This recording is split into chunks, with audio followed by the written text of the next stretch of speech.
রথ রাজনীতিতে দীঘা বনাম পুরী। পুরী থেকে মহাপ্রসাদ আসছে, পেঁড়া গজা নয়, তমলুকে প্রসাদ বিলি করা হবে।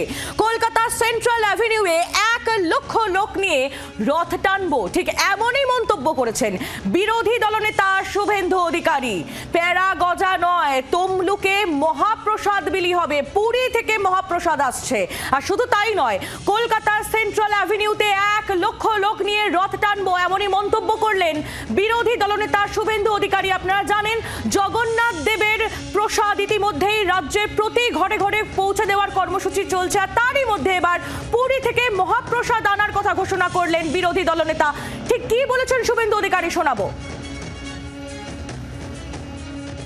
পুরী থেকে মহাপ্রসাদ আসছে, আমাদের গৌরাঙ্গ মহাপ্রভুর মন্দির তমলুক, ওখান থেকে বিতরণ শুরু হবে। 5 দিন ধরে পুরীর মহাপ্রসাদ হবে, গজা পেড়া না, আব্দুল চাচার হালাল মিষ্টি না। লোক হবে না তো, আমি তো ওর থেকে বেশি লোক নিয়ে সিআর এভিনিউতে রথ টানবো বেলা 12টার সময়, লোক সংস্কৃতি পরিষদের। কমলাক্ষ ভট্টাচার্য আমাদের প্রতিনিধি রয়েছেন আমাদের সঙ্গে টেলিফোন লাইনে। কমলাক্ষ, দীঘার জগন্নাথ মন্দির উদ্বোধনের পর থেকেই বিরোধীরা তারা একের পর এক তোপ দেখেছে, আর এবার শুভেন্দু অধিকারী তিনি একেবারে পাল্টা কর্মসূচি ঘোষণা করে দিলেন।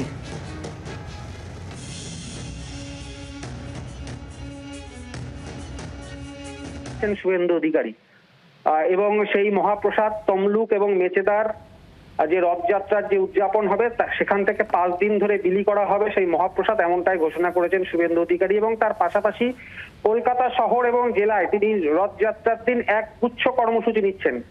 কলকাতার রাজপথে সেন্ট্রাল এভিনিউতে দীর্ঘ রাস্তা তিনি রথ টানবেন এবং প্রচুর লোক সেই রথযাত্রায় সামিল হবেন। দীঘার চাইতে বেশি লোকের সমাগম হবে বলে শুভেন্দু অধিকারী তিনি দাবি করেছেন।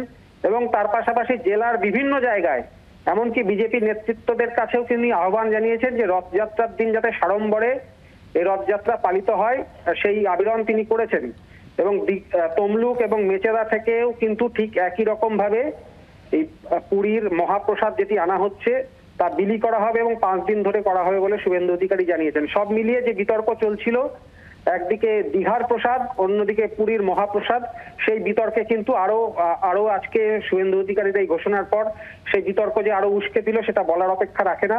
মুখ্যমন্ত্রী ইতিমধ্যেই তিনি দীঘার পথে, তিনি দীঘাতে তিনি থাকছেন এবং রথের দিন তার একগুচ্ছ কর্মসূচি রয়েছে, তিনি দিনভর সেখানে কর্মসূচি রাখবেন। এবং তার আগে থেকেই যে দীঘার প্রসাদ বিলির যে কর্মসূচি শুরু হয়েছিল তার পাল্টা হিসেবে এবার শুভেন্দু অধিকারী সরাসরি রথযাত্রাকেই তিনি বেছে নিলেন এবং পুরী থেকে মহাপ্রসাদ নিয়ে এসে সাধারণের উদ্দেশ্যে বিলি করা হবে বলে শুভেন্দু অধিকারী জানালেন। আহেলি, ধন্যবাদ কমলাক্ষ ভট্টাচার্য আমাদের প্রতিনিধি ছিলেন আমাদের সঙ্গে টেলিফোন লাইনে।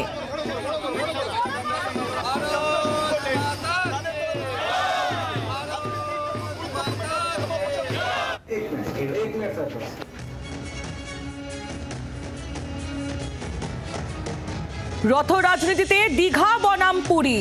পুরী থেকে মহাপ্রসাদ আসছে, পেঁড়া গজা নয়, অর্থাৎ জগন্নাথ দেবের, দীঘার জগন্নাথ দেবের প্রসাদ নয়, পুরী থেকে মহাপ্রসাদ নিয়ে এসে তমলুকে বিলি করা হবে, এমনটাই জানিয়েছেন রাজ্যের বিরোধী দলনেতা। পাশাপাশি একদিকে আমরা জানি মুখ্যমন্ত্রী মমতা বন্দ্যোপাধ্যায় তিনি ইতিমধ্যেই দীঘার জগন্নাথ মন্দিরের রথযাত্রা উৎসবে অংশগ্রহণ করার জন্য রওনা হয়েছেন, আর অন্যদিকে পাল্টা কর্মসূচি হিসেবে সেন্ট্রাল অ্যাভিনিউতে বেলা 12টার সময় 1 লক্ষ লোক নিয়ে রথ টানবো, এমনই কর্মসূচি ঘোষণা করলেন রাজ্যের বিরোধী দলনেতা শুভেন্দু অধিকারী।